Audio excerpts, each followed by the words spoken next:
लक्ष्मीला बोलवायचं असेल तर घरातलं ओझं काढून टाक. लक्षपूर्वक ऐक.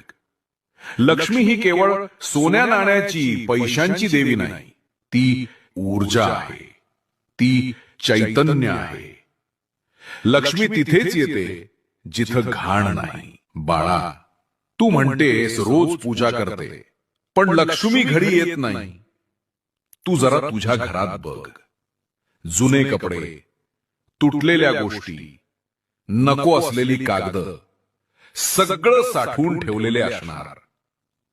तेच अडथळे आहेत. कारण जिथं जुना कचरा असतो तिथं नवं काहीच येत नाही. ए बाळा, प्रत्येक आठवड्यात एकदा वेळ काढ.